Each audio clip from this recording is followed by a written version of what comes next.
If you just tell somebody what to do, here's a cool app to use, or here's something that can improve your workflow, or here's some cool prompts for your ChatGPT, and someone will see that and immediately feel a hit of dopamine because they're like, okay, you've just given me something valuable. That's cool. But very few will execute on that, and very few will actually do anything with it besides saying, I got a lot of really cool ideas, or will it make any meaningful impact in their firm?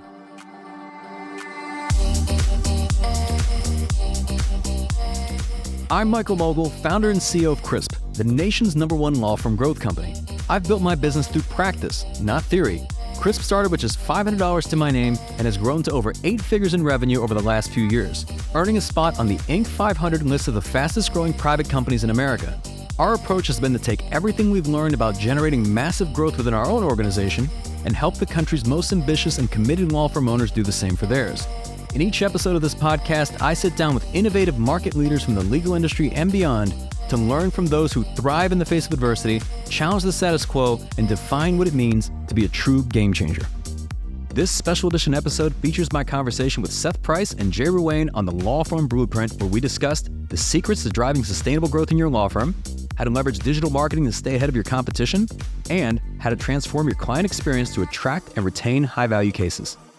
It's important to know who you're for, who you're not for, and when you have those things figured out, like your messaging, your positioning, your value proposition, you have a plan in mind of what you're trying to do, now you can start to break things down and say, okay, year one, here's what we're going to focus on. Let's break this down by quarter. Okay, here's what we're going to focus on Q1, Q2, Q3, Q4. You break that down monthly. You make that into a plan of what has to happen every single week, and then you just execute it on the plan. That's coming up on the Game Changing Attorney podcast.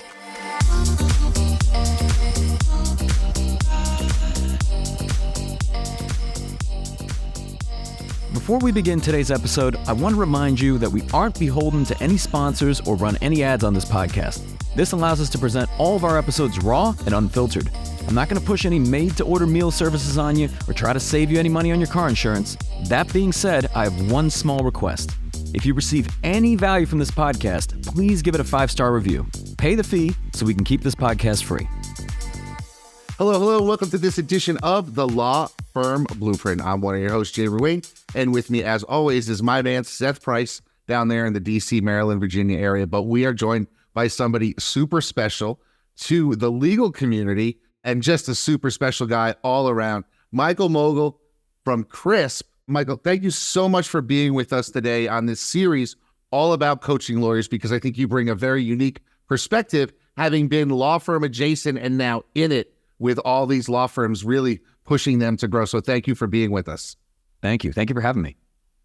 So Michael, it's a question that I've asked a number of your colleagues out there, which is you've had the benefit of looking in several hundred, if not more, law firms. What are some of the biggest takeaways from the perspective of what coaching can do for them? The idea of coaching in these days, it's like everybody's a coach is what it feels like. Everybody's coaching lawyers. It's the new trend, right? But I don't think that discounts the importance of coaching. I mean, Tom Brady had a coach, he's winning Super Bowls. And I think a lot of it is just the fact that the smart people learn from their own mistakes and wise people learn from the mistakes of others. So to me, I've always looked at coaching from the standpoint of how do you help somebody uncover blind spots that they may not see? So if you're going about things on a day-to-day basis, how do you even know that what you're doing is the right thing or the wrong thing? And then simply doing more of it doesn't necessarily mean that there's a learning process that's taking place, right? Like knowledge isn't really power unless it also is accompanied by a change in behavior. And then generally behavioral change doesn't take place unless someone has a level of like reflection and introspection and self-awareness to be able to determine, okay, well, maybe I need to go about doing things differently. Leadership is such an interesting thing in that we're all trying to grow our businesses, but isn't it so fascinating that we as leaders, if you are trying to get to somewhere you've never been, so we're trying to take an entire organization of people to a place that we ourselves have never been, and we're dictating the course. It's like, imagine you got in a car and you had no GPS or any destination. You're like, all right, guys, who's coming with me? That's like growing a business in many respects, and that you want to grow, but then how do you actually go about doing that, and how do you navigate that, and how do you solve problems that you've never solved before, or even anticipate challenges that you can't see coming because you've never experienced them yet? No, one of the things that I think it's interesting that I think your business model of coaching is developed this way, very different challenges, less than $1 million to 3 to 10, and 10 and above. And I think it's one of those things that from a coaching marketing point of view, a lot of people just want to say, hey, this is the way it's done. But it seems that like you've given some thought to the different things that are needed at different points in the journey? I wouldn't say it's perfect because revenues doesn't always tell the full story. So for example, there's a big difference between a $5 million criminal defense practice and a $5 million personal injury practice. Just to be able to scale that is very, very different. But the principles remain the same in that generally under $1 million, if it's just you starting out or maybe you and a paralegal or an office manager, something like that, the big challenge at that point is just your capacity. It's your time. It's like you're doing everything. And in order to make progress and to even be able to work on the business, you've got to find ways to free up your time to be able to expand capacity. So whether that involves delegation or automation or hiring or something, but you're working 24/7, you're doing everything, and the business has hit some sort of limiting factor just because you can't put more hours in. So it doesn't matter if you get the phone to ring more, if you bring in more leads, but if you're working 80 hours a week, it's like, how does that help you in any way if you're doing all the work? So that's really where it starts, of getting that time back. And then once you get beyond $1 million, let's say $1 million to $5 million in many cases, now you're starting to build a team, you've hired people, but there's a lot of complexity there because now you're dealing with human beings. And it's like, how do you ensure you're hiring the right ones? And then if you do hire the right ones, how do you ensure you develop them properly and onboard them properly and ensure that you're measuring them properly and you have metrics, because you want to ensure that the business remains profitable. And any investment you make in hiring someone, ultimately you want that to grow your business. So then there becomes a dynamic of managing and leading people and the complexity that comes with the growing culture. And then above 5 million, let's say you have a certain number of team members, you start to really develop out the culture. Now it's like, how do you start to build what could be considered more of like a self-managing organization? This will take a while. In some cases, we see it go from 5 million to 20 million or even beyond, of how do you make yourself less essential in terms of not necessarily having to be involved in the day-to-day. And I think this is important for a business in terms of maximizing the value of a law firm, but also if anything were to ever happen to you, if you were so essential, what happens if you're sick? What happens if you're on vacation? What happens if you get run over? And the less essential you can make yourself, probably the better the business that you have. Doesn't mean that you don't have to come in. You can do the things that you enjoy. Maybe you love going to trial. Maybe you love working on the business. Maybe you love marketing. You can do those things. Now things get exciting. And then really beyond 20 million, there's conversations around succession planning, legacy planning of what does the future of the law firm look like? Is there a plan in place? How do you really expand that impact? Because at that point, obviously the firm is growing 20 million, 40 million, 80 million and beyond, but what does it look like even after you're there? And then at the same time, you've clearly made a ton of money, but now you have an opportunity to make a much greater impact, not just in your community, but the entire legal industry. So it's just different depending on where a firm out in terms of like revenue, what the accountability structure looks like, what the team looks like, but it's a progression. And ultimately, all of this is from the standpoint of why you start a business in most cases. If you ask people enough why questions, it's usually because they want freedom, the freedom to do things that they want to do with the people they want to do them with, and they want to spend their time however they want to spend it. And the irony is when you start a business, it's like usually if you leave another law firm and you start a firm, that's why you're doing it. And then you have the opposite of all those things because yes, technically you decide what time you will wake up and what time you start working and what type of clients and cases you accept, but if you don't have any clients and cases and you don't really have a business, then you don't have a whole lot of freedom. So you're constantly chasing it. And that happens through developing freedom of time, adding team members, increasing capacity, freedom of money. Obviously, the firm becomes more and more successful and more profitable. Now that allows you to not have to worry about payroll and paying the bills and so on. But then it's ultimately with the freedom of purpose to spend your time wherever you want, doing the things that you want with the people you want to do it with. When you're going through that process, like that's the good side, right? You're having people that are profitable, you're moving forward. It doesn't include all the stuff we've always talked about offline, the losing a person, the bad review, this, that, right? One of the things I find interesting, as you've seen so many places, what are some of the missteps you think are avoidable? Because as you see this over and over again, while every firm is unique, patterns start to emerge in mass that must be clear from 10,000 feet. Yeah, I mean, the biggest thing that I see across the board, pretty much unanimously across all the firms that we work with, I think it really comes down to when there's a compromise in standards or even like not having a defined standard. So there's this expression that businesses are destroyed by paper cuts, not sledgehammers. And usually what we find to some degree is that there's something that is tolerated or someone that is tolerated for a long enough time. And it's not really a problem at first, but then eventually you just either ignore it because you hope this thing just goes away on its own. And then it becomes a massive issue. It's some sort of process issue or a person there that's not super engaged, but they've been with the firm a long time. Then they become a cancer and then they poison the well. And then you don't just have to let them go. And then they're having an affair with somebody else in your office. And then you got to let that person go. And then the entire department's got to go. And then you lose all that case inventory. And now you have impact in terms of your caseload and the revenue and the profit. It compounds because you knew there was an issue a while ago and you didn't do anything about it. So I think a lot of it is just really knowing what's going on under the hood and being able to address those things early on. That's what happens when things get bad. But I think what's maybe even worse in some respects is that this is how things stay the same a long time, right? If things are good, but they're not great. And it's like, Sally's been with us a long time and she's okay, but she's not phenomenal. She's doing the intake for the firm and she's always done the intake for the firm. But is she the best, right? What standard are you holding her to? On day one, when the firm started, that was probably one standard. 10 years from then, it's probably a different standard. But I don't think it's malicious, but sometimes good is the enemy of great, and it can hold back a lot of progress that firms can make. But you've got a lot going on, and it's like, do I really want to deal with what's going on in the intake? At the same time, we got to figure out what's happening in the marketing, and then I don't really want to deal with this drama that's happening with the paralegals right now, and then we really don't need to figure out a new compensation structure for the lawyers, and it's like, I don't want to deal with this shit right now. And then eventually, not just one problem compounds, but all those things essentially hit. One day you come in, and everybody has a problem, and this person wants to quit, and then another person wants to quit, and now you're taking like 5 steps backwards. Wow, I got to say that was one of the most insightful answers we've had in the history of doing this thing. Very, very powerful stuff. I'm going to go back and re-listen to that soundbite. One more question before I toss to Jay.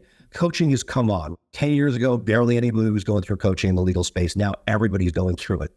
One of the things that I think that I see out there is, how do you divide up your resources, both coaching, mentality-wise, between mindset and actionable? And I see that there are people that sit there and may work on the mindset for a very long time, but great, your mind's in the right place, but you're not getting the hard work of putting the people in place or making those hard decisions you just talked about. How do you balance that? You know, I love this question because ironically this week I was doing kind of a blast from the past. Over the years, we've given so many presentations. And early on, when I was a baby, I would speak at so many legal conferences. I was looking back at some of my earliest presentations, like from the Oblong Ergonomics Conference, when that used to exist, and even like some of the small ABA conferences that had 25 people. And the presentations that I would give were so tactical. It was like, do this. Here's how you set up and run an ad. It was just literally like 10 tips, 20 tips, do this specific thing. And I saw just over the years, they started to evolve to where like a lot of the presentations now are much more principle focused, more mindset heavy. And I was thinking, should I go back to some of the more tactical ones? And what I realized, I mean, this is to answer your question, is that if you just tell somebody what to do, or here's a bunch of things that can help you, here's a cool app to use, or here's something that can improve your workflow, or here's some cool prompts for your chat GPT, and someone will see that and immediately feel a hit of dopamine because they're like, okay, you've just given me something valuable. That's cool. But what I've seen is that very few will execute on that, and very few will actually do anything with it besides saying, I got a lot of really cool ideas, or will it make any meaningful impact in their firm? So it's kind of like AA, right? Alcoholics Anonymous. If you can't do step one, admit that there's a problem, and be in the right headspace, right? In the right mind frame, if you will, from the standpoint of how you think about your business. So like, to me, mindset is really just the lens through which you see the world. This has nothing to do with like rah-rah or motivation or pumping anybody up. It's just more so, if somebody views the world as saying that my firm can never be successful and it will never be over $1 million in revenue, and that just is not in the cards for me, or I'm not smart enough, or I just don't have the skills to be able to do this, it does not matter how much information you empower them with if they just do not believe it is possible for them. So from my experience, I find that you have to be able to bridge that gap of having someone actually have that belief in themselves. You could have a mindset saying, well, there's not that many cases out there anymore, or there's so many lawyers out there, it's impossible to compete, or it's futile to even try to go on social media now because there's just so much competition. But instead, if somebody looks at it from the standpoint of saying, well, if another lawyer in my market gets a case, that doesn't necessarily mean it's one less case for me. There's an abundance of cases. There's plenty out there. And someone may also look at it and say, yeah, I'm in a super competitive market, but the reason I'm in a competitive market is because there's obviously a lot of business and a lot of cases, right? In South Dakota, it's probably not as competitive, but there's probably not as many cases. So it just depends through which lens you look at it. So if somebody's in the right mindset, then when you give them the tactical stuff, now they're like, okay, obviously I now believe that success is possible for me. So now I'm going to execute, because the execution is always the difficult thing. It's like, I'm willing to share anything and everything. And people sometimes wonder, like, are you giving away your secrets? Well, one, I don't think there are any secrets. And two, most people aren't going to do anything anyway. They're probably not going to execute. And the few that do, I'll respect them for doing it. So if you get somebody in the right mindset first, it's just a lot of work. It is a lot of work to work through. And sometimes it's not just a mindset of like what it takes to get to $1 million in revenue. There's firms that are 20 or 30 million in revenue that think that's as far as they go. And you put them next to someone that's doing 150 million in revenue, and they spend some time with them, and now their whole mindset is expanded. They used to think, man, I could never even consider spending more than $5,000 or $10,000 a month in advertising. And they sit next to someone who's spending $1 million a month, and they spend maybe the weekend with them. And by the time they come out of that weekend, they now have a completely different outlook of the world and a belief of what's possible. And then the question really then becomes for them is, are they going to take the action? I could sit here and talk to anybody, But if I'm not willing to go back and actually put in the hard work, I would love to run a marathon. I'll tell you that right now. I am never going to be the guy to go out there and train for a marathon. I know myself. There's other things I love to live, and that's where I stay healthy. But it's one of these things where people actually need to take the action. So I want to ask you this. Since you've talked to so many people in law firms, well, first of all, I want to take a step back on that because Seth said something, everybody's getting coaching now, but I really feel it's probably only like 1% of lawyers I know even understand the concept of coaching. It's a very unique group of people that are attracted to coaching because I talk to lawyers that I've known for 25, 30 years, and they're like, you have a coach? I'm like, I have a coach. I am a coach. And they're like blown away by that. So there's a whole blue ocean of people out there who could really learn from this, right? Well, only the ones that want to be successful, right? I find that the ones that have coaches tend to be the most successful ones, whoever they have. I mean, just the concept and the idea of having the humility to ask someone for help and willing to embrace a new approach, that in itself, I think requires just a level of maturity or evolution that's necessary. But the ones that have it all figured out, they obviously would never get a coach. Why would they need a coach? So my big question for you is, as somebody who's seen into a lot of firms, I am sure at Chris Summit, which is coming up, we'll definitely talk about that. I'm sure there are people who you have met who've come into your fold and they've been this, I want to do it all right now, this week. I want to do my marketing. I want to do my systems. I want to get my hiring right. And they come in with such enthusiasm, but you can't do everything in the first 10 days of opening the door to the Emerald City. You just can't. So have you found, either in growing Crisp itself or seeing inside all these law firms, what are some of the early steps that people should be like, look, don't even worry about that stuff that's down the line. Let's get the baby steps dialed in. Where would you start somebody who is just starting on this journey rather than somebody who's got maybe a $5 or $10 million PI operation, has a bunch of employees, has money coming in, doesn't really see a lot of profit, but is a lot more established? Where would you go with somebody who would say, okay, here's where you start? Yeah, it's like the old tale, the tortoise and the hare. And I find that if you can get the foundation right early, every entrepreneur that I speak with that's built any great business, you ask them like, what do you wish you would have done earlier? And they're like, I really wish I would have documented things from the very beginning. I really wish I would have put those processes in place from the very beginning, because they now know that had they done those things, it would have been much easier and probably much faster to scale, because as they started to grow, now they have a lot of people and now they have a lot of cases and now they got a lot going on, but then they don't have the processes and they haven't documented anything. So as soon as one person leaves, it's like, how do we even find another person, and how do we train them, and how do we ramp them up? And it just becomes a massive stress. And then they lose institutional knowledge the minute anybody leaves. And then you have a lot to lose at that point, because now you're accountable to a lot of team members and a lot of clients. So to answer your question, I think early on, we look at, let's get the foundation right. And it actually starts with clarity of what do you want? Meaning that, where are you trying to go? Someone will say, okay, I want X amount of revenue. And it's just kind of an ambiguous number. Well, why is that meaningful to you? You can want what you want, but is this to enable you to do something you can't do now? Do you want to just buy something, or does this let you hire another associate, or does this let you expand into a new market area, for example? But getting clarity around, what do we visualize this law firm to look like, let's say 5 years from now and 10 years from now? And it's important to have that long-term outlook, because you ask them, it's like, okay, do you want to be able to do this for a year, or do you anticipate doing this for multiple years in terms of obviously growing a business? So start it the right way. So one is just clarity on setting all those metrics, making them quantifiable, putting a number around it. Not just saying we want to grow. What does that look like for you? Working it backwards and saying, okay, well, how many cases that represent? What does the average case value need to look like? Like even specifics. Then what does headcount need to look like? What would the support team need to be? How many lawyers are we talking? How many paralegals? How many cases are they managing? All of that, and just having a blueprint up front of saying, we at least have a game plan. Now that can change over time. Things will change. It can evolve. But at least now you have a plan. And then it's looking at it from the standpoint of, well, what could stand in the way of this? What are all the reasons why this could not work? What are any potential barriers that need to be overcome? And then addressing those one by one. So I really would start there. I know most people want to jump to and say, let's go to the marketing. Like right out of the gate, they're like, let's just start marketing. And you say, okay, well, who are you for? And they're like, well, we're for everyone. Everyone get injured. And you say, okay, well, how are you going to differentiate? And we're like, we haven't really thought about that. So usually what happens is if you jump straight to the marketing and you don't have clear positioning, or you don't have a clear message, or even if, let's say, intake isn't dialed in, or the operations aren't right, it's like all of that can affect the performance of the marketing. So then you just start throwing things against the wall, and then you start getting dissatisfied saying, okay, well, Google doesn't work, or Facebook doesn't work, or whatever, radio doesn't work. But all of these things can work. It's important to know who you're for, who you're not for, And when you have those things figured out, like your messaging, your positioning, your value proposition, you have a plan in mind of what you're trying to do. Now you can start to break things down and say, okay, year one, here's what we're going to focus on. Let's break this down by quarter. Okay, here's what we're going to focus on Q1, Q2, Q3, Q4. You break that down monthly. You make that into a plan of what has to happen every single week. And then you just execute it on the plan. Because I see this with health and fitness and weight loss. When everybody starts, they start losing a ton of weight. And that's really motivating. It's exciting because they started and maybe they're drinking a ton of water, they're getting a lot of steps, they're exercising. But then something happens after the first 30 days, because usually in the first month, they lose like 10 pounds. And they're like, man, I'm well on my way. But then the second month hits, and now they're not losing as many pounds week to week. So they start to get discouraged.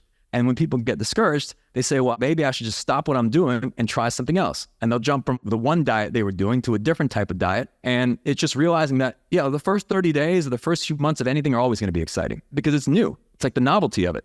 But then where I think the real strides are made are in doing perhaps sometimes the boring stuff that has to get done and doing it consistently over time, because those things start to compound. You can focus on, hey, what do we need to do to win this week? And you do that every single week. Sometimes it's not something new or exciting. It's really just getting the fundamentals down. But your ability to stick to those things, I think, can dictate a lot of progress, because where I see a lot of firms make a lot of mistakes is that they abandon things or they jump from one thing to the next and they don't give it enough time. No matter what it is, whether it's marketing, whether it's people, whether it's with hiring, start hiring people and they'll say there's no good people out there, or it's impossible to hire a lawyer. I don't know if it's impossible to hire a lawyer. I mean, there's a lot of things that are impossible. I mean, we've managed to send rockets into space and then reuse them and land them back on Earth. So I think it's possible, but perhaps it is more challenging to do so in a competitive market than it is at a time where there's much less competition and perhaps everybody's out of work. In one sense, the first part of that answer totally spoke to me. As a 10 on Quick Start, it took a long time before I listened to Jay Ruane and put the systems in place and had trainers and documented. But one of the things you just talked about, which was the sort of like have a plan and stick with it. One of the things we see a lot from the people we speak to on the show and beyond is that the shiny object very often brings people and veers them off. And so while good intentions, I'm going to do this as far as hiring or marketing, what have you, there are voices out there, some coaches, some other forces, books, this and that give you things. How do you balance all these amazing ideas? We were just talking offline about the book on hospitality and unreasonable hospitality. Yeah. And there's so many things in there. And granted, there are things in there, most of them are fundamentals, but some of these concepts are ones that would theoretically pull you off of what you have as that direction. How do you balance staying the course versus incorporating these amazing things you pick up along the way? Yeah, so I think that's where having a plan and having clarity really shines, because if you don't have a plan and you get some cool idea, then you're like, let's do this, everybody, right? It's like squirrel. But if you do have a plan and you do have things laid out and saying, here's what we're focusing on for the quarter, here's what we're doing this month, then it means that you have to take whatever new thing you want to do through some filter of looking at it from the standpoint of saying, if we're going to do this, this means that something else may not get done. And if I look at it through the lens of this plan, is it of higher impact and higher priority than something else? In order for something to get prioritized, something else has to get deprioritized. So that's how you weigh it. And you may look at it and say, hey, this is actually a great idea. I like it. But is it more impactful than what we've got going on this quarter? Probably not. So then maybe we'll get it in the second quarter. That's the academic answer, but we both know, the three of us here have likely walked back into the office after doing something and saying, we're all in. I find it to be challenging. And I see other people that aren't tethered, that don't have any plan, that it really hurts their ability to build and grow because there are so many different directions. So I'll give you two other options for this. So one is that, let's say you have a great idea. It is, before you share it with anybody, I keep a note stock, nothing fancy, of just great ideas when I have them.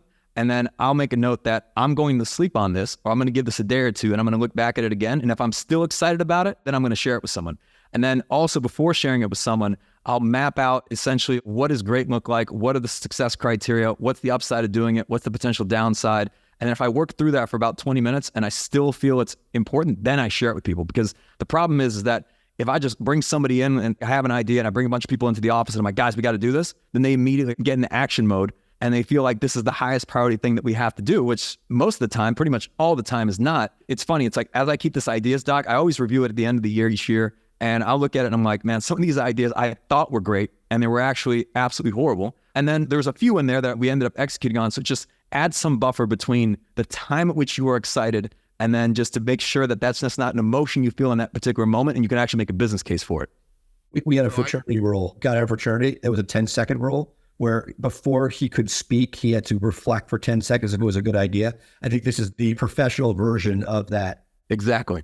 So Matt Holman, who runs Filament out of St. Louis, used to have a blog called the Non-Billable Hour. He's a former lawyer, and he does this thing, that shiny object quarantine.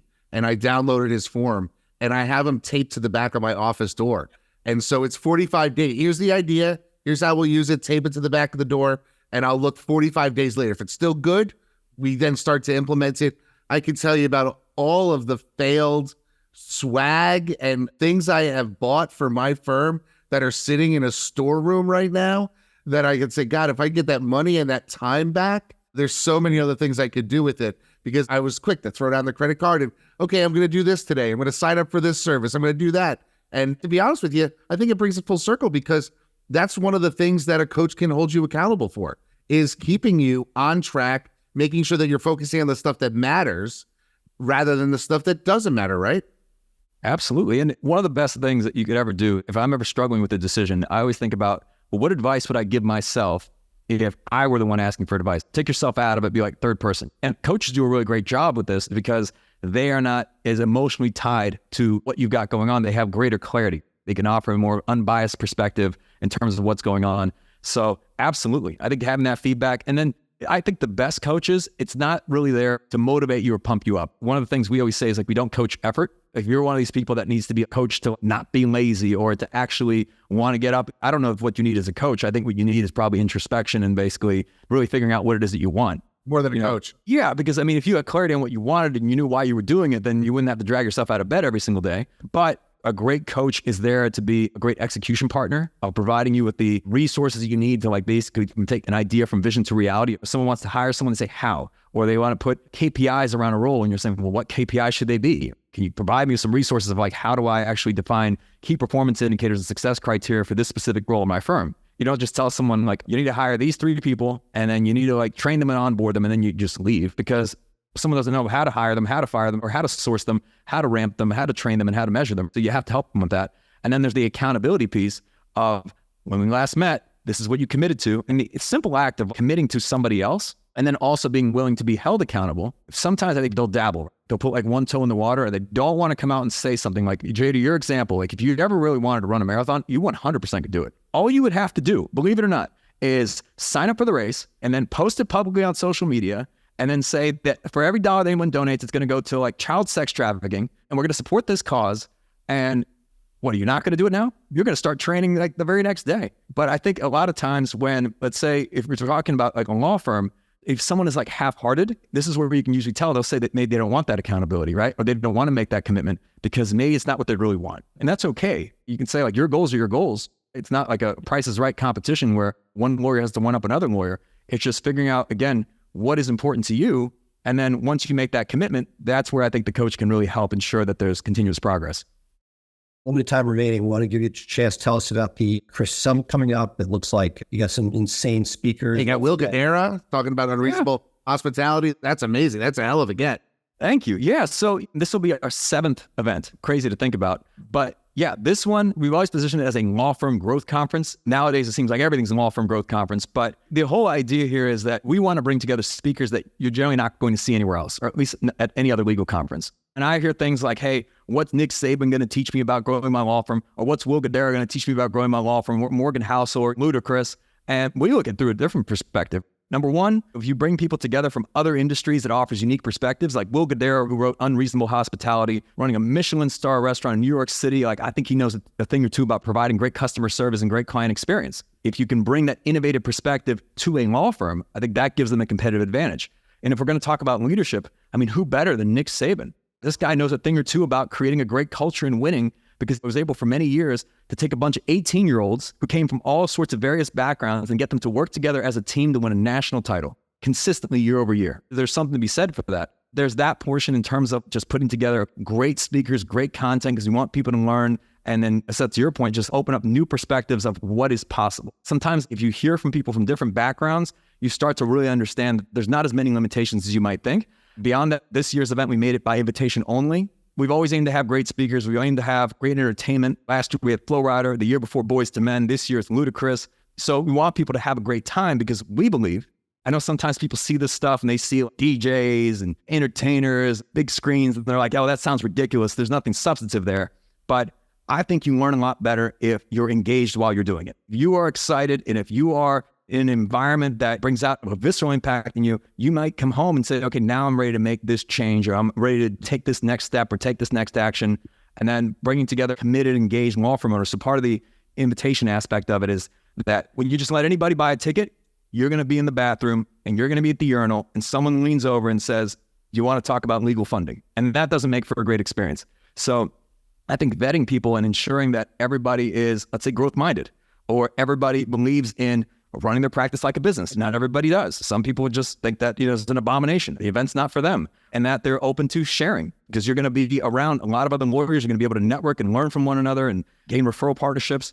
So I think that's really our vision for the event. If anyone's interested, they can apply at crispsummit.com. The event is November 13th and 14th, which is an interesting time. Do you know what happens the week before? Yeah. At some point, there's going to be some lawsuits going on November 13th and 14th. Well, I don't think it's going to have the results yet. I don't know that we'll know who's going to be the president at that point. But it could come down to Fulton County. Yeah, exactly. So I know you guys saw Will Guidara, but we also got Morgan Housel. So Morgan Housel wrote The Psychology of Money and Same as Ever. And he's just an economist and financial historian. So he looks back through history of, yes, things changed, but how do you prepare for the things you cannot predict and the things you can't anticipate? Black swan events, the pandemic that we had in 2020, things you just don't see coming. We're big on preparing, and you want to have predictability, but how do you prepare for the things that you can never see coming? So that's like one of the things he's going to be talking about. And I mentioned to him, I'm like, hey, it's the week after the election. He's like, it's perfect. Just because who knows what's going to happen? That's really been our vision for the event. And yes, we give away cars, and yes, there's the DJ, but I think if we take those things out, it's just not a whole lot of fun, or it doesn't sound like a whole lot of fun. And if you want to get somebody to leave their physical office and fly to Atlanta and spend a couple days there, I think you got to make it worth it for people. I agree. I think that's awesome. And I think it's going to be a hell of an event. And I mean, just the speakers that you announced already are phenomenal. And I know you're going to have more things coming for your attendees. And I think that's really cool what you're doing, because there's only so many ballrooms of big hotels you can sit in and see the same people trotted over and over again, selling the same message, and it just gets boring. And you guys are far from boring. So thanks for sharing that, because I think it's something that this community definitely needs. Thank you. All right, Seth, any final question? No, I think that this has been awesome. I appreciate Michael making the time, and I got to go back and listen, because a number of those answers were ones that really spoke to me. So I appreciate your time here. There's never any downtime when you're hanging out with Michael Mogill, that's for sure. You're always going to leave a better person than you were before. So that's going to do it for now. I'm Jay Ruane. He's Seth Price. That's the man, Michael Mogill. Bye for now. You've been listening to the Game Changing Attorney Podcast with me, Michael Mogill.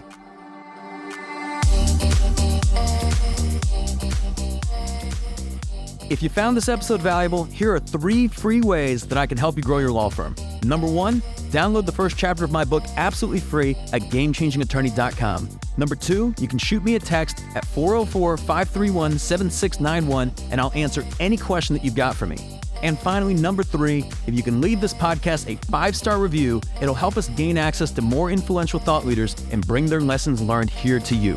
For more information on this episode, see the show notes in your podcast app or visit legalpodcast.com.